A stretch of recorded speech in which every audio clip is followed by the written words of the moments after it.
because everything is connected, everything matters, and you're responsible for every action. Everything have a meaning, and that's when a life become hard and can be painful, because you have to accept the pain, you have to accept all the consequences of your action. And the moment you don't accept the consequence of your actions, that's when the world go in the shadow.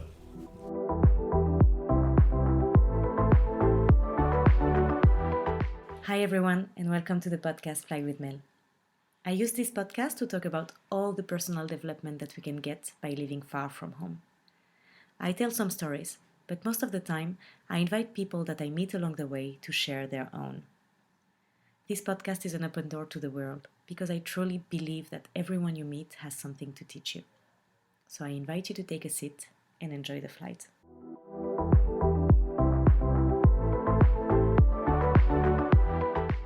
Hi everyone, today I'm with Tristan. Hi. The fellow French expat here in Australia.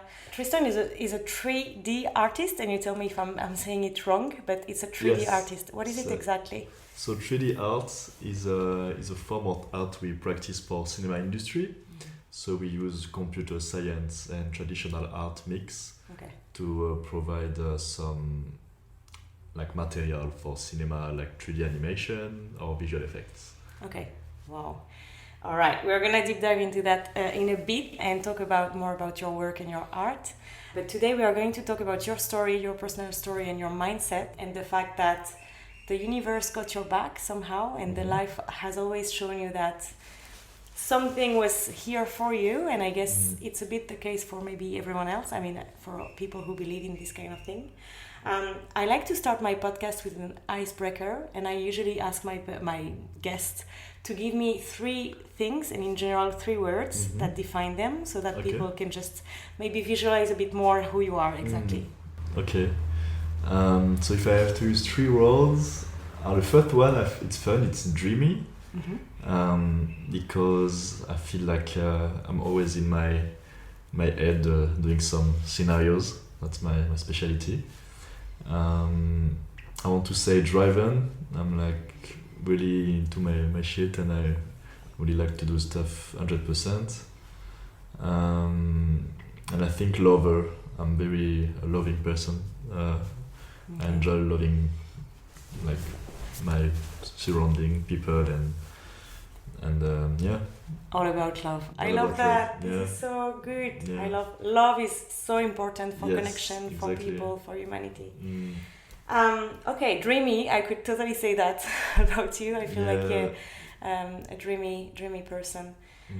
So what brought you here to Australia? Tell me a bit more about maybe. So the story is I was not planning at all to come here. I always see Australia as like the cool destination. You come for a road trip, you have like 1 year backpacking, and you come back like a long holiday. But I get the opportunity to come 2 years ago.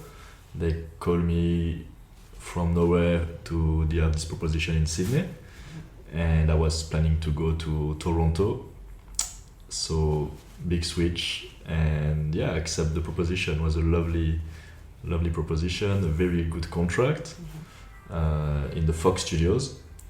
So we made it, and I'm here, and I enjoy a lot the lifestyle and the community, the people across here, the way the city is designed. It's really good, and I love it. So far it's good, so I'm planning to stay. That's great. So you work at the Fox Studio to do also 3D animation. Exactly. So I work in 3D animation since now a good 8 years. I started at Warner Brothers in London. Was my biggest studio.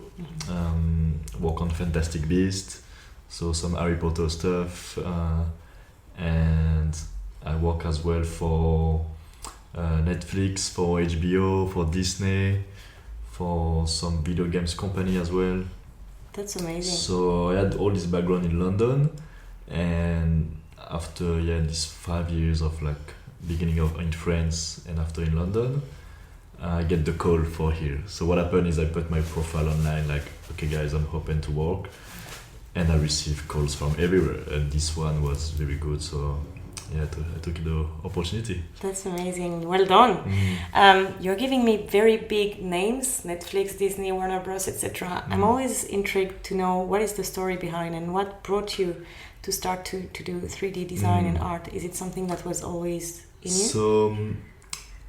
So when I say dreamy in my character, I feel it's something some people say about maybe the water sign, because I'm Cancer, and my mom was a lot about signs, and yeah, I think it defines me well, the fact I'm always in my head and I can sometimes just look at the sky for like 5 minutes and think about stuff, and so I can very like go into like abstract worlds, and to concretize this abstraction.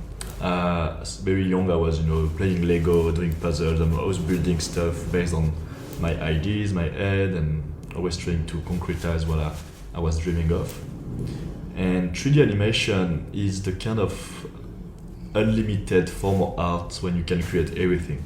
Basically, you have the creativity of like building characters, environment of every kind of stuff in 3D dimension. And at the same time, you have the speed of the computer. Like, you can really go super fast with softwares and iterate ideas, do multiple stuff in the same time. So you can really use all the technology combined with the art, and that's why it's the 3D art is very interesting in terms of like possibilities and speed compared to a traditional art. When I used to do sculpture, it's like, yeah, you're gonna sculpt for a week something, but it's more like time consuming for the piece, and you can't really iterate that much. In computer science, you can really like spread your ideas really, really fastly. Okay. So that's why I chose this. I was very seduced by the idea of working in cinema industry as well. And yeah, I make my school in France around this, and I get a double master into like computer science and traditional art. And from that, I start in studios in Paris. Okay, studios in Paris. Yes. So you started slowly in Paris and then London. So how did you? So I was in a long relationship for 4 years in Paris during the uni. And this relationship shaped my kind of like beginning of adult life. And what happened is like we grow together, and at some point we have different paths in the way like I was looking to be like 3D artist in cinema industry, and the cinema industry in France is not that big for what I was aiming for. So quickly my way was calling me to go to US, Canada or UK. And I get, after a year and a half in France in advertising, I was like, okay, let's give it a try. And in a month, I got Warner Bros. Calling me for a month's work. Oh, this is amazing. And, like Warner Bros. Calling you. What do you do when? So that's when we're gonna talk later about universe, stars and stuff. But I feel like manifesting is really important. So I was always contacting them since the beginning of the school as a joke for my colleagues. Is like, my first university colleagues was like, every internship or every type of first gig or looking for a job stuff, I was sending my reel to every student, like the big ones. Even if I was only a year in this practicing, so because it's like, they can take people at very, very young age and very, very like unskilled to form them. So if you're lucky, you can be like the internship for Pixar. So even if you know nothing, if you have the energy and the drive and you're ready to learn, they can take you under the arm and just like bring you all the skills of this company. So I was always since the beginning like aiming and posting and emailing all those big companies. So the moment they called me back was not like, I'm just looking for a job at this time. Was already like 2-3 years of me like reaching them, telling me, I finished my school, I finished my first internship, or I finished my first job. So they kind of like have a picture of my way. And when they called me, it was like, okay, we give you like a month opportunity. And my hard work pay off to give me like a 6-month work with them. And since that, I never left UK for all my gig time. I stayed 4 years. Wow. So yeah. 4 years over there. And so you said 2 to 3 years you were just like applying. Yes. How do you keep hope and faith during 3 years? Yeah, I think you have to believe in yourself. So that's the most important in every like artistic work. You produce art, so you produce something abstract and based on taste, based on based on something you define as you like it. You know, you do a specific scene, a specific piece of art, and you don't really care if people like it or not. But you believe inside this is like a piece you like, you know.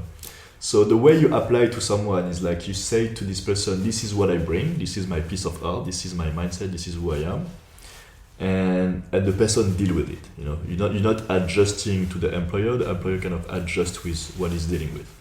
And that's what I like about this industry. We have a lot of very funny profiles of people with a lot of type of art, of influence.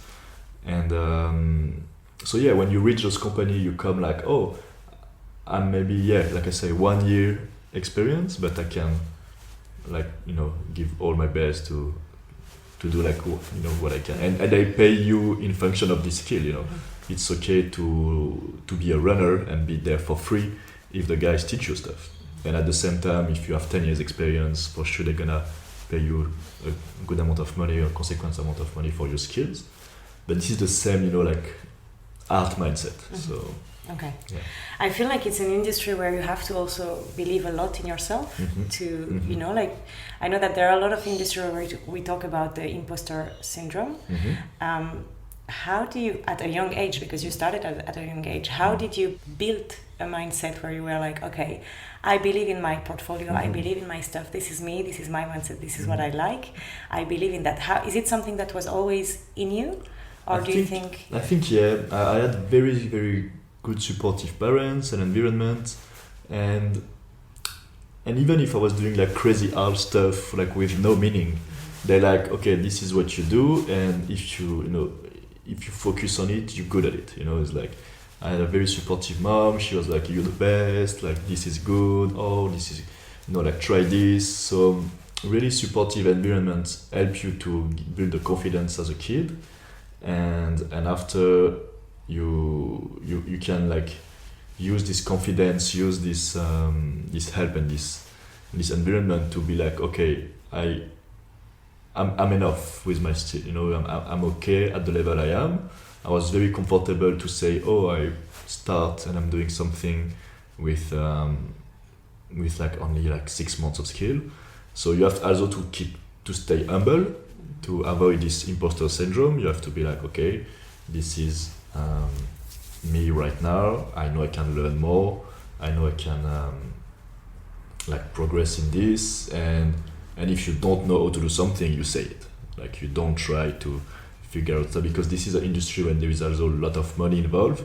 So you can't. I think what can burn you and red light you in this industry is if you start like maybe saying you can do something you can't, and the moment they give you the task, you're like, okay, I do it for next week, and you don't deliver. It's better to say from day one, oh, I can't do this. Even now, after 8 years of industry, like they come with a specific task, and I can look and be like, I don't feel that comfortable, so I'm gonna maybe need more time to explore, investigate, or find some new techniques. So yeah, being humble and just like look at where you are at this exact moment in your career, it's very important. That's great. I like it. I like the mindset. I feel like you build something very strong and resilience also, and the learning to say no or learning to say I can't since a very very long age in this industry. So that's great. Talk to me a bit more about London, because I know that you mentioned to me hard times. So I want to also learn a bit more about the story about you coming to Warner Bros, but also the hard times that you experienced, because life is not always great, but life is always bringing you what you need. Yes. So London is an interesting city. My goal about this city is like, this is a city where you have opportunities every second, everywhere, and 8 million people in the city. They're just like this buzzing of energy, buzzing of people with 1, 2 work, side projects, side hustle, dreams, and all the environment is done for that. So what happens when you go there with a young age and a lot of ambition and drive is like the energy of the city like push you forward. They really like give you more every day. So you give more, you receive more, and it's like a loop. So what happened here is like I have my first contract in my dream company. So, and I have only a month contract. So I had to make an impact. I was like, okay, this is my shot, this is my chance. Like, yeah, it's okay to be like, I believe in my art, I believe in my stuff, but when you're at the moment and you have to perform, you have to give your best. It's like you're a football player, you train all the year, and now you're at the final of the match, and you know, like if you win this, you have the trophy, you know. So you're gonna give the best of you, and that's what makes, you know, competition very exciting. So the competition is against yourself in this kind of stuff. So I have to be, okay, Tristan, you have to be more disciplined. You have to remove the like party times, the, you know, alcohol times, the drug times, like all these kind of like party mindsets when you like uni and stuff. You have to remove this, because now you have 1 month of pure focus to prove them you're the guy. So I spend 24/7 at the studio. Like, I'm exaggerating for sure, but like I spend almost all the day there. I eat breakfast, lunch, and dinner at the studio, and I'm coming on the weekends, especially the last 2 weeks when I literally stayed the 2 last weekends. And what I like about London is like they don't care about your age, they don't care about your background. They're gonna be like, okay, this kid he stay 24/7 since a month. So for the producer there was obvious they're gonna make me a contract, you know. In France sometimes I had the limitation of like, if I do that much work, the feedback gonna be more like, oh, you trying a bit too much, you know. Don't come the weekend, it's okay. There is like, oh yeah, if you want to stay 24/7 and you like, it's okay, you know. They don't care, and they pay you the overtime. They take very care of you for doing this, and they like the fact you're spending all this energy in the company. So I get rewarded on this with a bigger contract. And London is about that. You talk to someone, you're like, oh yeah, I finished this, I want to go to this, and it's like, okay, I know this guy, I can present you. A lot of passive networking on the city. You go to the pub with the guys and you meet the director of this movie, the art director or something, the producer of this studio, and it's all like a bubble environment. So more you go out and you network, more you meet the industry, the people you work with. Yeah, it's very passive. So London, that's the great stuff. Like the guys in trading, they go out, they work at the bank in the CBD, and in a year they build a network of all the traders around. You know, like the lawyers, they have all the firms, the athletes there. So it's a lot of networking, a lot of people, so a lot of opportunities for work. And in 4 years there, I jumped into 12 different studios. Wow. And I always learn a lot in every infrastructure, the kind of people I was working with, and you have to keep this mindset of when the opportunity come at you, you jump on it. You know, like London is this kind of city. You come with the plan A, but you finish after 3 years in, you know, plan Z. The plan Z, because it's like you have so many opportunities, so many options as well, and you have to be smart about the options you take. But when they come to you, you have to take it, because in this industry, even more than maybe other industries, I don't know. I believe I always reflect my industry as like is the same everywhere, but it's not. There is some specificity. So I can't really judge and talk about other industries. But in my industry, the opportunities are very like short. Like when the guy call you for the job, like here in Sydney, you get this call one time in a career. You know, there is no two times when a studio from overseas is like, hey, you come here, we pay you the flight and everything. So you jump on it. You don't think like, oh, do I go there? No, it's like they call you, you go. So if you talk to other type of people in this industry, you're gonna like listen a lot about, I was not planning to be there, but I was there, you know, because they send the CV in California, and 2 years after the guy is like, hey, like we want someone like you for this project, and you finish there and you spend 3 years there, and you're like, oh wow, and maybe you meet someone and and you build a family, but if they didn't call you, it's like you're not going there until they call you. Yeah. But as you were saying, it's like you create also the opportunities by going and networking and meeting the people. And you were saying it's maybe not in every industry, but the way you explain it, I feel like it's just the way we have life around us and we build life. It's like you meet someone new, you create, a door is open, there is an opportunity, and it's up to you to take it or to stay in your comfort zone and just say, no, I'm not ready for this. And so I love it. So tell me a bit more about how did you end up, like you had this contract in London, and then you worked there for a couple of years. How old were you at that time? At that time I was 25. Okay. Yeah, 25, and I spent the 4 years till 29, and I come here. So so my first contract is Warner Bros for 6 months, and after I jump around studios. Yeah. Okay.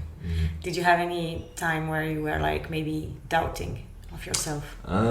Because at 25 years old, I guess. Yeah, to be honest, it's fun. I think it's part of my dreaming character. Is even if I don't, when I feel I didn't put the work, I'm not doubting. I know I didn't do the work. You know, so the doubt was really removed in all of my mindset, even there.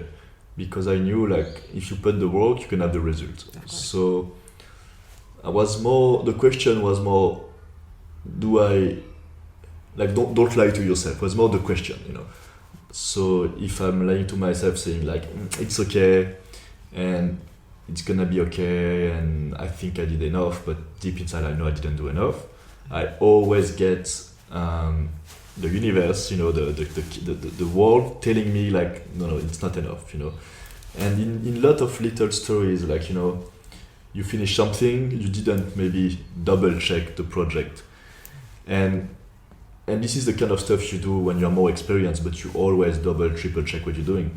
But the moment that always in this industry, always when you have 1% doubt in what you did, in a year project, you can be sure this 1% gonna come back at some point.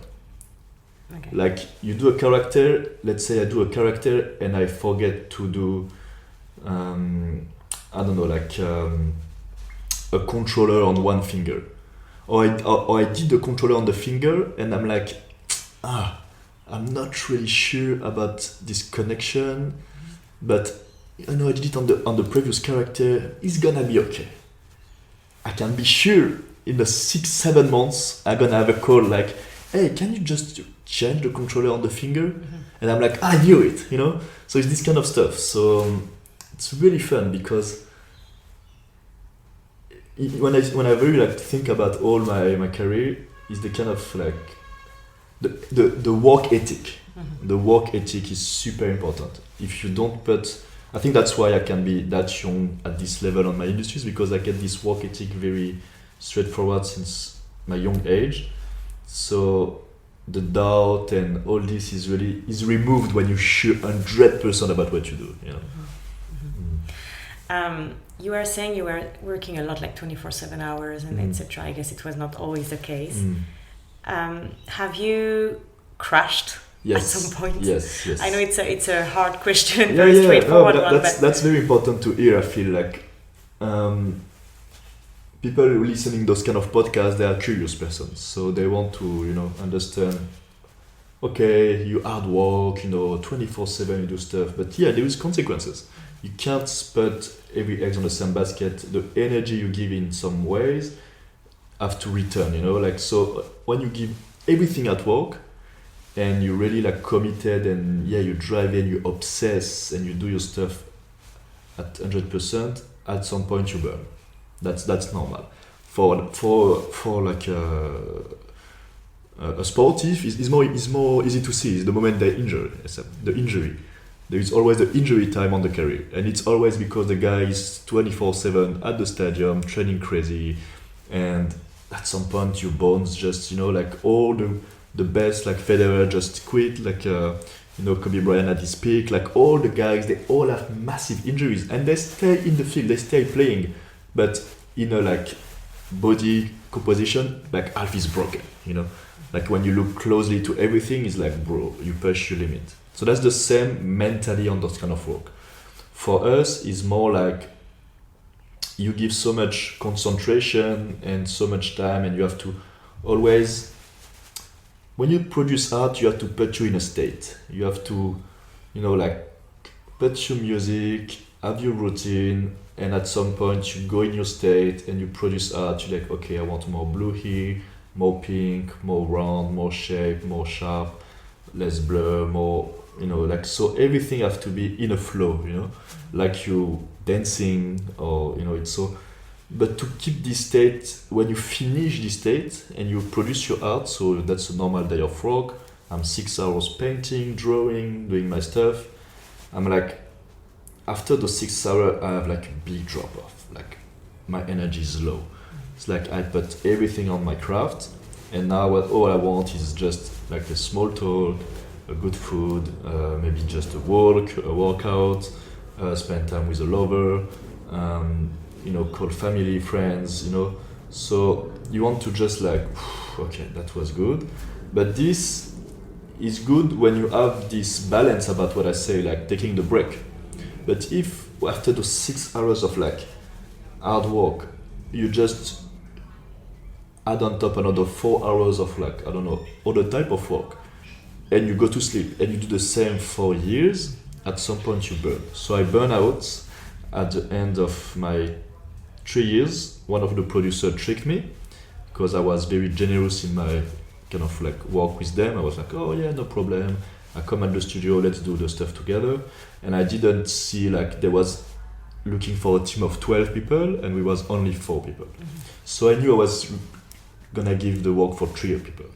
And so this producer tricked me because that's the way they win money. It's like, okay, we're gonna use one person doing the work for 3. That's cheaper. But for me, I knew because I was now experienced enough to be like, that's gonna be very tiring. It's gonna be a lot of work to produce, and I'm not sure now if I'm ready for that because I was just finishing a very hard project. So I was supposed at this moment to take holidays back to my family, have a trip, but I jumped in this contract and was the little drop of water on top. Was like, so I flipped the table. I literally flipped the table. I was like, what the fuck? I can't do this at this rhythm. This is too fast. I need more people, and you know what you're doing. So I'm gonna deliver that, and good luck with that. So I delivered something I was not very happy about, and during this process of burnout, I'm like, I really need holiday. So I get my visa for Russia, and I go to Moscow because I was like, I want a place where everything is different. Everybody was like, oh, Russia, why Russia? I'm like, you know what? I've never been there. Nobody really go there. Why not? So why not? And I had a lovely time there and was a good resource. I rediscovered myself. I enjoy some time. I visit. It's like you're just floating in a new environment, and that's very, very healthy after a burnout to change environment. How did you put the word burnout on what happened? Did you at that time did someone tell you like, hey, this is something? Now we have, I think, enough science to define a burnout. Like the hard work, like hard working to the point you feel sick, it's a burnout. Like basically, I think at some point you have to step back and be like, oh wow, I just spent too much time in this and I didn't. Maybe other people have other definition of burnout, but what I read when I was very like, what the fuck happening to me at this time? I'm like, okay, this is, you lose taste of work, you lose taste of everything because you just like, why I'm doing this? Like you spend so much time into your craft and you feel like the reward is not here. Yeah, you have the beautiful project. Yeah, you have the people being like, yeah, that's a good movie, but you don't really enjoy. You're just still in the work. So you need those moments of like, I'm in Russia, I'm in Moscow, I can discover a beautiful country with beautiful people and a lot of nice experiences, and I feel like, okay, this is the reward of my hard work. It's important to reward yourself, and to take the time to analyze the balance of your time. Even if you like, okay, I'm gonna hard work for this project for a month, make sure you take few days after to resource yourself. So that's, I think, the key to don't burn out. And that's what I'm doing now. When I feel like, I'm giving a lot, I always step back and take the time. Even in my relationships, in my decisions in life, the moment I feel like, okay, like now you give like all this energy, like you have to balance. Balance. So do you always reward yourself? Always. These days? Do you go to Russia each time? To Russia each time? No, but you find little stuff. Like now in my routine, I always allow myself on the Friday a sauna, a massage. I go there with my full pot of scrub. I scrub all my body, like I mask myself. I stay in the sauna for 45 minutes. After I have a massage for an hour. I have a good food, and now I enter in the weekend. That's a little treat I do every Friday evening now to just reward me for the good work of the week. After this, I'm relaxed. I have everything nice. I feel my skin is soft. I have like my muscles are not tense because thanks of the massage, and I'm a good food. So it's like you have to adjust your routine to have a routine of gratification and a routine of self-reward. Like this is super important. Yeah, I love that. Just coming back to the end of your burnout, I know that exactly as you said, a lot of people lose the taste of the work. But in your case, you traveled. So do you think it's because when you stepped back and you went really far away, maybe from your work and your environment, this gives you the light within you came back at some point to just come back and continue the work you were doing? Because I know that a lot of people usually, when they work too much and hard on something, then the taste of the little light is away, and they start to do something else. So that's the trap, and I feel that's when we say never give up, follow your dream. It's more like at some point you're gonna burn, you're gonna have adversity, life gonna throw shit at you. So you have to accept the shit, you have to accept the stuff happening. That's why when we talk about universe later, it's like you have to accept the difficulty, the challenge. This is part of the journey. And the problem is like, you get the burnout, you did the project, and at some point you're like, why I'm doing this? So you lose the taste, you lose the passion, you lose the obsession, and you move to something else. But your inner self is like, what the fuck are you doing? Like you have to be on the field, you have to do your stuff, And you're like, like you get your ego hurt, that something happened. It's like you lose a competition. You work all the year for a tournament, and you're around the field and you lose. It's like there is multiple directions. Like you don't give up, you lose, you instantly go back to training, and you go and you grind and you come back the next year and you try to get the trophy. Or you like, you know what, maybe it's not for me, I lose this, people maybe gonna discourage you, and you're like, I'm not gonna do it. That was cruel, I try, but I'm not gonna do it. Okay. But that's where the regrets start, because you're not doing what you're supposed to do. Same for if it's not the trophy, it's like the injury. It's like you burn out. I can burn out. I can be in Russia, be like, I'm living my best life. I have a lot of money in my bank account at this time. I can literally take 2-3 years of holidays. I can't do that, and I think some people did. But after 2 years of yourself in a beach with a cocktail, you're like, what the fuck am I doing? You know, is that the life I want? Like, no. So the taste and the passion, like, is more like you have to analyze why you lose, why you fail, and make sure you learn the lesson, make sure you understand what makes you lose, and after you get the lesson, you can be like, okay, now I'm gonna come back stronger. If you don't do this exercise after every failure, you can't progress, because failure is part of the progression. So you have to accept all this process, and it takes a lot of maturity. It takes a lot of maturity. Yeah. I was going to ask you, what is your relationship today with failure? So with failure, I always see like. So that's fun, because I define failure is like I don't have a regret in my life. So I define failure as a challenge, you know. It's like I don't fail anymore, you know what I mean? It's like, I mean, I'm really in a mindset of there is no fail in what I do. If something is not working, there is a reason of like lack of work or lack of observation. But like for my year and a half in Fox, all of my task was perfectly done, and that was like, oh, we are used to have like maybe 5 or 10% like mistakes, because it's normal.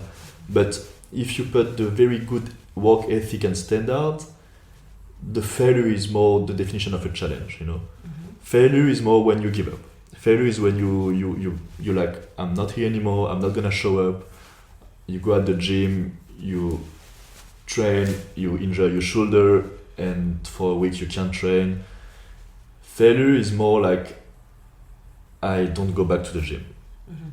Failure is not like I did a bad movement and I hurt myself. This is not failure. So it's related to what you said about observation. Like if you observe that your body needs a rest, maybe you should not go to the gym so you don't get injured. Exactly. I feel like I'm following a lot of David Goggins' podcast, and I was starting to run 25, 30K. I did some crazy run around Sydney, and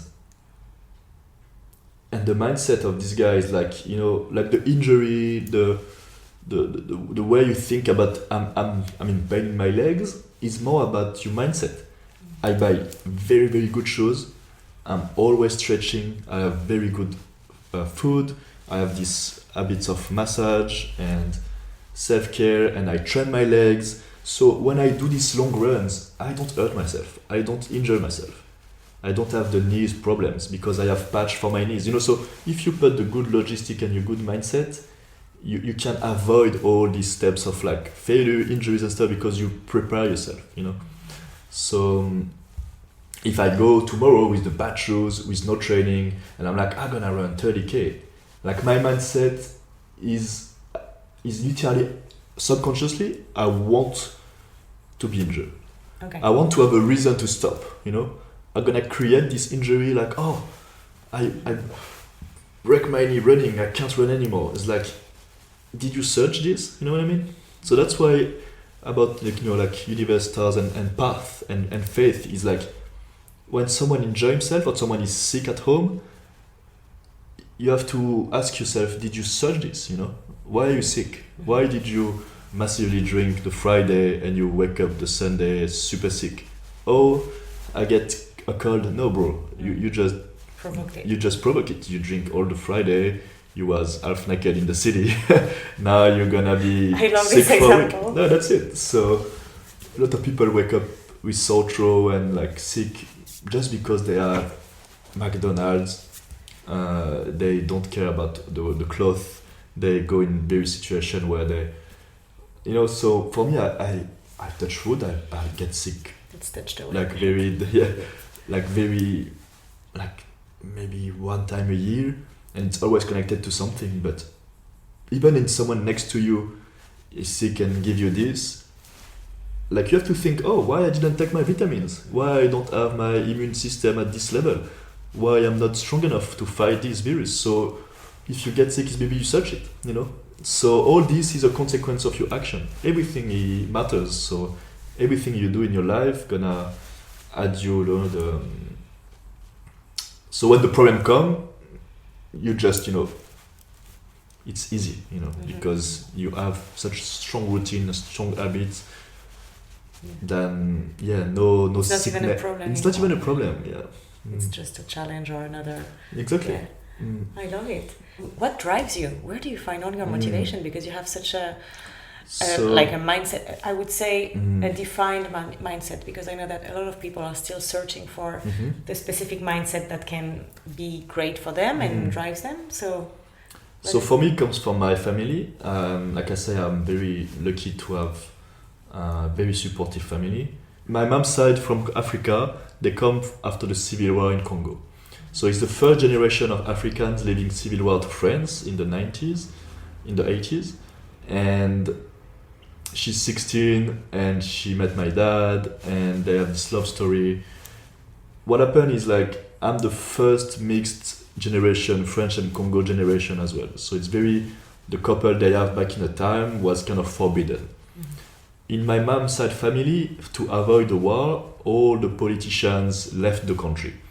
And they left their dream, they left their family, they left their soul, like everything stayed on the country and they moved to Sweden, France, Denmark, Germany, all around Europe as refugees, war refugees. And they can't practice their craft, they can't help their country. And the soul and what they do is basically, when you're a good politician, when you're good in governing and you really want the good of your people, and they take your country by force with a dictator and they come for resources to literally steal the country, you go in a permanent war. Those big characters like Malcolm X or I don't know, like all those big figures of politics and fights and fighting for freedom and liberty. There are people, they can't stop fighting because the inner drive is too strong. They're like, I can't stop and get my country to those people. They stole us, so we need a justice. So what happened in my family is I always see uncles, granddads, like when I say uncles in Africa, is literally everybody older than me on the male side. They are all uncles. They are all your family. All my family, all uncles can be the big brother of someone, can be the husband of someone. Like they are the uncles, and they meet in Paris every now and then, and they talk about how they're gonna come back to Africa and reconstruct the country.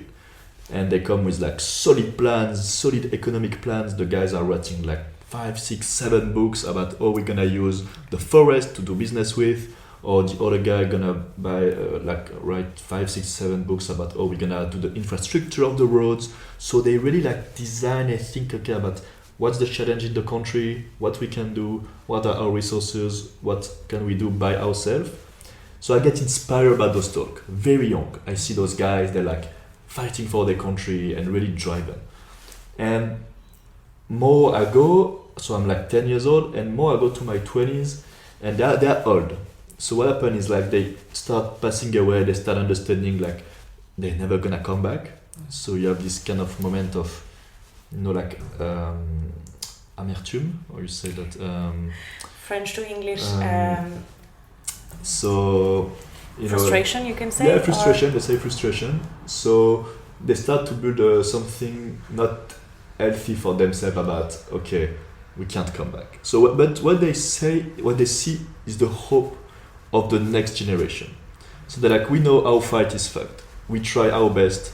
We give you the tools. So they give us the books. They give us the knowledge. They give us the talk. They give us the mindset. So they're like, okay, we know we can't come back. Now I'm 65. There is like guys with guns there. I'm not gonna back there. But they look at us. They regroup all the children, all the next generation. Can be mixed like me. Can be like with any type of backgrounds. But all the blood of my African family was very neat, and they give us the mindset. They give us talks, very powerful talks about responsibilities. So really like, guys, we did all this, now you're here. All our ancestors fight for this, and now the mindset and what you have to do, you have to be responsible for what's happening, you know. And in the life of a man, they give you the knowledge of like, you're responsible for yourself, but you're responsible for the action of every man. You're responsible for all your surrounding. So they finish the talk before dying. Basically, my uncle say something I always remember and always say to myself when I'm a bit down is, "You cursed to success." This sentence is so powerful. It's like, it's haunting me. They are haunting me, you know. They're like, they're on top of my head, and they're like, "Bro, what the fuck are you doing?" It's like, you know, are you really eat this full pack of ice cream and chill all night and play video games?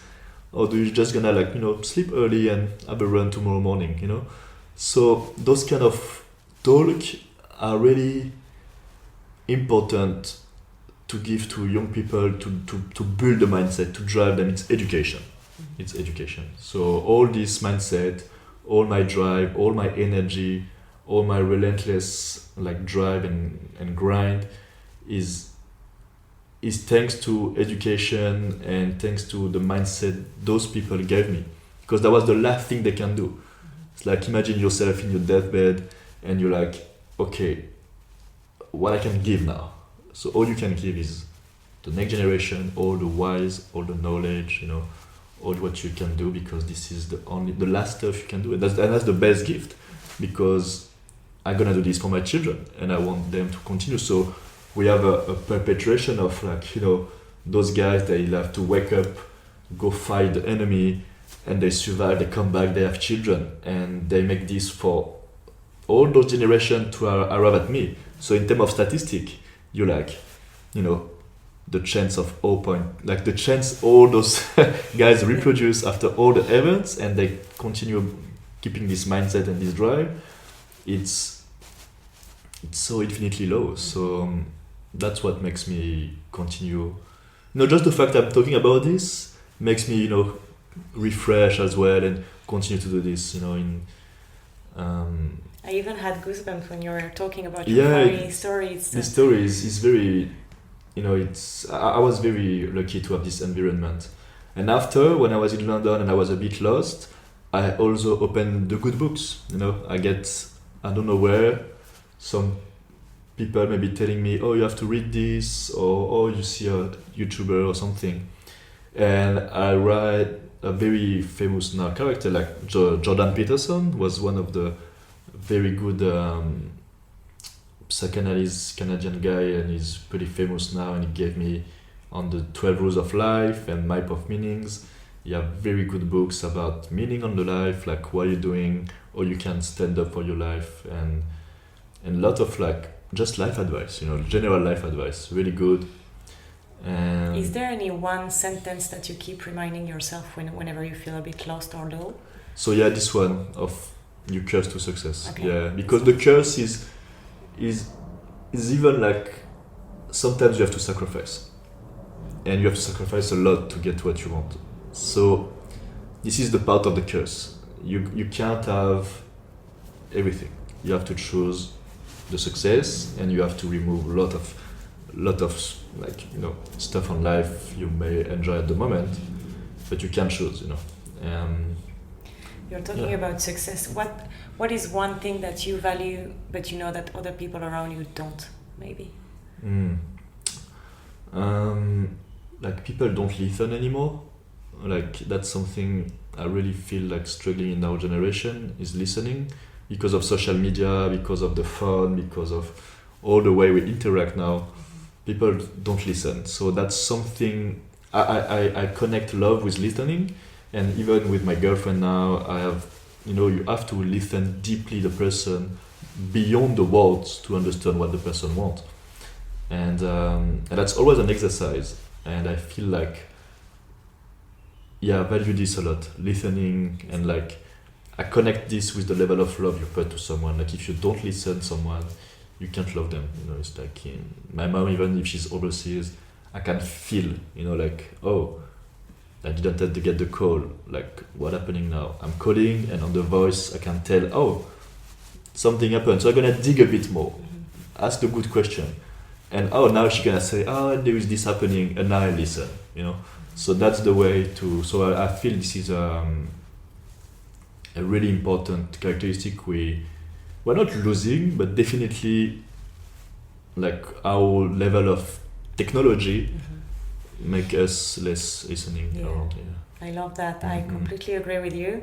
I feel like the quality of listening is different, and instead of listening, people usually interact to react and to respond more than to listen deeply and to really understand, exactly as you said, the meaning behind the word. And I think you need a bit of emotional intelligence, empathy as well, to be able to really realize what that person is trying to say, or by showing a different attitude, or by saying one word, or by not replying the way he or she usually replies. So I love that, and that's also why I love to do podcasts. It's just to listen to stories deeply and to really give a voice to people who needs to, because we all need to share our stories. I feel like we also learn so much from each other.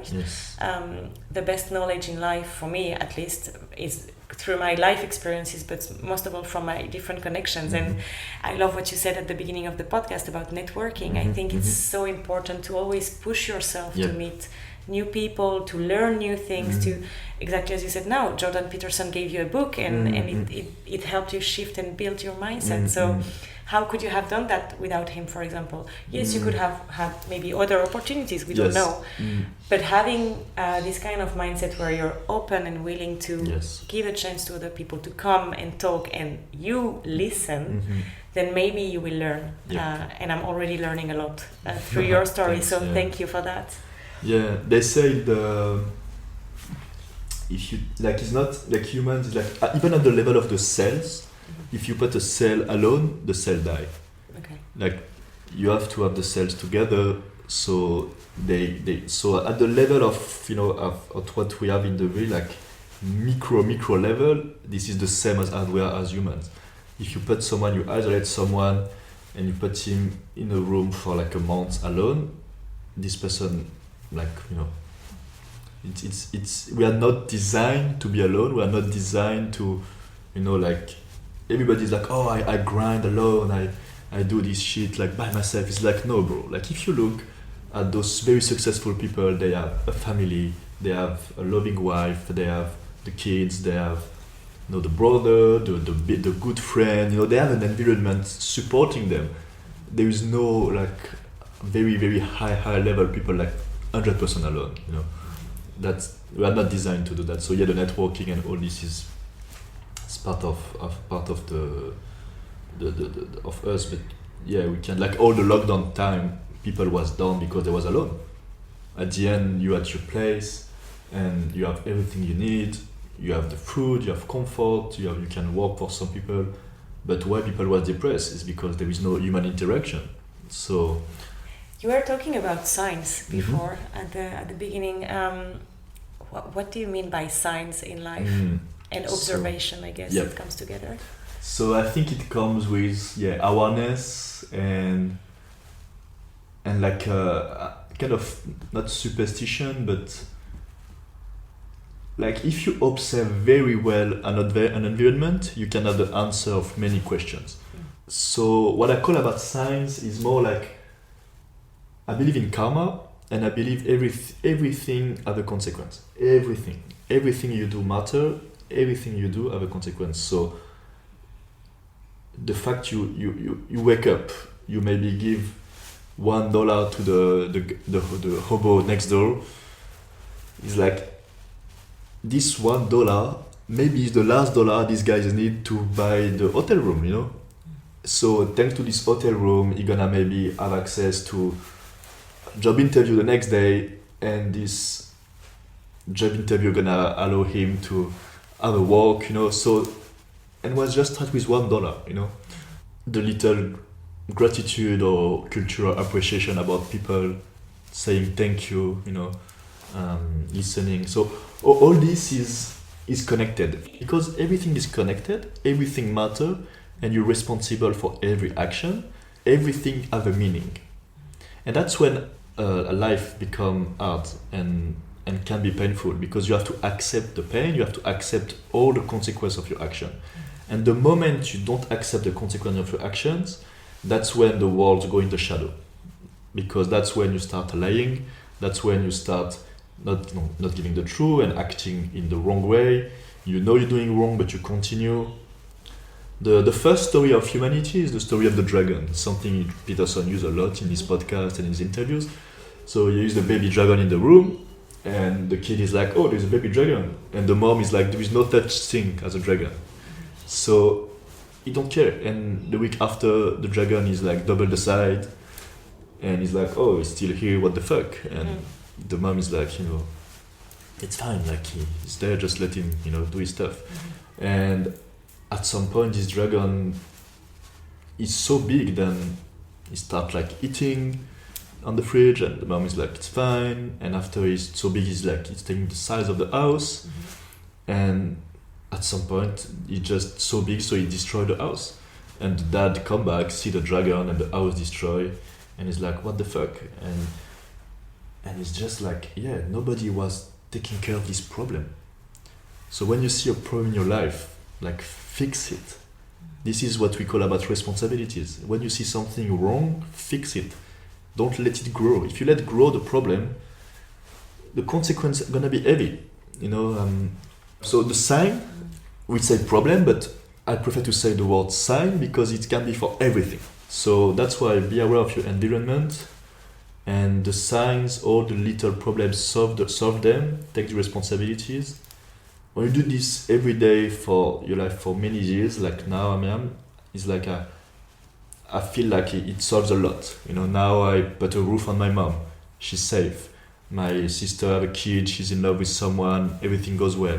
My little sister, she's gonna fly for the first time to Madrid next week, and she's gonna start her career as a veterinary because I allow myself to work harder to provide for her and help her to pay the studies.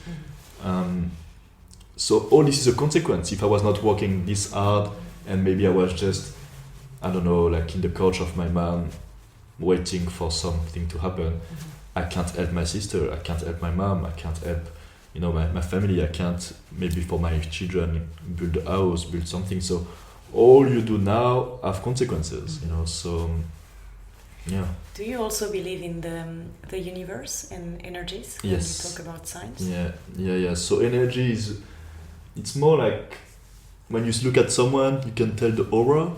So if you look very well at the body language, the way they looking, the way they acting, the way they dress, the posture and everything, you can definitely have this perception of the person of like where she at this moment, and that's when the aura come. You can, in some culture, they put some color.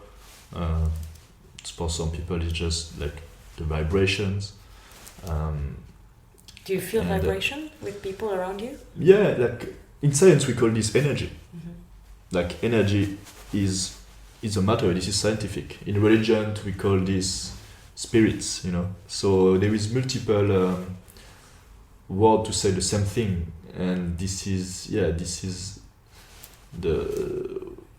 think the energy of the universe. I don't know if I'm getting lost, but it's very, if you listen at the same way you listen to sign, you listen to people, you can see the aura, you can see the energy, see someone coming and you're like, oh, this person are not in the mood, it's not the moment to talk with this person, like I'm gonna just let it go.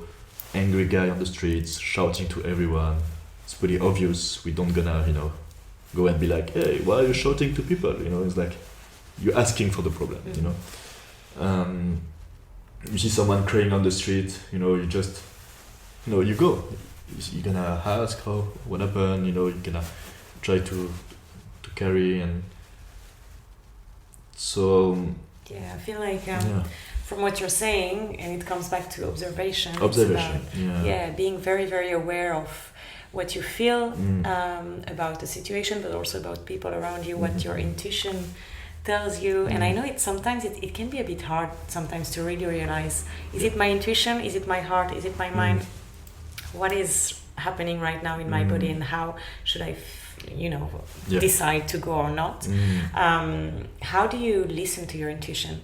I think it comes with confidence and practice. if you don't confident enough to do like what you feel is good, that's gonna be a problem. Like you have to put yourself in a mindset, in a way, and when you do something, you have like it's the good thing. Like the intuition is more like, oh, it's like you go to swim and someone tells you like, oh, in this beach is actually the only one where there is case of shark eating people. Yeah. Maybe there is some sharks here. So you go there, you go to swim, and you're like, maybe not. So intuition is more about, you listen to your environment, you look at what happened, and you just don't do it or do it, because for more you observe, and more for me it's obvious. So it's also actually an exercise. If you're in your bubble and you don't look at your environment, you just like, stuff is throwing at you and you're just like, oh shit, what I do now, But when you're like so aware, you're like, okay, like I can deal with that. I don't want to deal with that. You can choose. You can choose. You can be like, okay. So more you do that, and more it's easy. Yeah. That's why discipline is make your life easy. Because when you have a strong routine and everything is well written, there is no space for surprise that much, Okay. Yeah. I want to come back very quickly to the energies, because I know that when we first met, you told me a little story that I'm not going to share now. You share it if you want. But it's more about, so this is how I perceive it, and maybe your perception is different. I perceive the universe and the energies like with I call them my little stars. So it's people who left, who were here before on Earth and left, and now they're like my little stars above me, and they are taking care of me. And maybe sometimes they are sending me some signs, and I feel the energy sometimes that they are here, they're around, and they are trying to guide me. This is like my little kind of angels kind of thing. This is what I do believe, and everyone is different, and I'm aware that the perception of the world is different for everyone. I'm curious to know about how you perceive all of this for you, about having some guidance. Maybe I would call that spiritual guidance.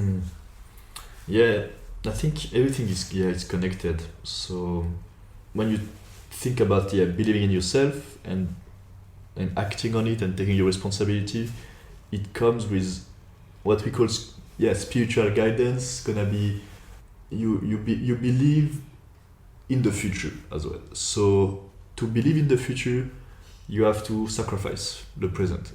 So the guidance comes from that. That's why back in the time, we're like, oh, why those people, they gonna kill the goat for the name of a god and sacrifice all the food they can have now for the future. It's like those people were smart. If they was not smart, we're not here, They're not doing this for fun or by stupidity, like, oh, we're gonna sacrifice. No, they sacrifice because they discover the future. They know like we are starting today, but we're gonna start next week. So maybe if we like pack this meat and start to like think about the future, we're gonna avoid this same question we have today. So if you believe in a bright future, you have to sacrifice the present. So that's it's the spiritual guidance around energy. Is like the energy come, and like you have to keep it, and you have to to keep it to be able to spread it for the future. So it's like if tomorrow you receive $1 million, you can either spend it today and enjoy like supercars and travels and stuff, or you can build a legacy for the next 3 generations of your family, because you believe in the bright future. So it's all about what you're doing with what you have. Talking about future, are you chasing some dreams currently? So one of my main goals is I want my independent finance. 1, 2, 3. Oh, yeah. My financial independence. Financial independence for my 40s. So for the next 10 years, I'm building stream incomes and business. Can be real estate, can be 3D courses, can be a lot of opportunity as well. I'm seeing in many fields to build this and make sure at 40 I have enough resources, like rotating to allow me to live wherever I want and have more freedom in my general life. So one of my goals is, it's health as well. So it comes with, I'm reading Tony Robbins at the moment, and this is actually the name of his book. It's like finance, health, and family, loving around, relationships, quality relationships. So I think those 3 pillars are very important in my life, and I'm focusing on like building a family. So now I have a lovely partner, and we are really talking about the future, and I hope we can build something together. I'm always straying about the gym and training my body and pushing my limits, because I want to be the granddad at 80 years old, having my kids in my shoulder, going hiking, and be like, okay, like we can climb mountains at, 70, and I want to be this kind of the older version of myself like this. So this is a very serious goal. Like, I'm not training all day just to show up the muscle at the beach. I'm thinking about myself in 15 years with like good bones, good musculature, good energy, good vitality, and I know having this habit gonna build this. And the finance side is because I have a lot to take care about around me. I have a lot of responsibilities, and building this gonna allow me to put everybody in a safe position and in a secure position to be able after to have my family and also put them in a safe position. So that's my main goals for now. Love that. Thank you for sharing all of this. Thanks. We're going to wrap up with the last advice that you could give. Maybe I'm thinking about all the people who are listening and maybe who don't really understand what is a sign and who don't see the sign. What's your advice to give people the opportunity to be more aware maybe in their life? So I think you have to, when you're looking for a sign, you have to ask you the question. So you have to ask you the good question as well. You can't come and ask the universe for something if you don't know the question, if you don't know what you're looking for.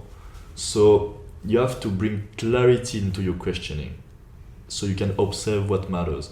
So to have this quality of questioning, the first tips I want to say is write every day about what you feel, what you think, what you're aiming, what your goal. Journaling is, I think, key for clearing your head, because now it's on paper.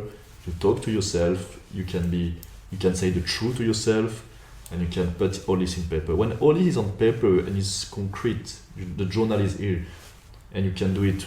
Not find the time to do it, but do it. It can be every day, once a week, I don't know. But when this is clear, now you have the roadmap for your life. When you write the goals, when you write the stuff. So now when you go out of your house and you like listen and look at the universe, now you're gonna have this person. Oh, actually, you work at the company I want to work with. So maybe I'm gonna connect more with this person. So, and weirdly, this person is at the event when I'm going tonight.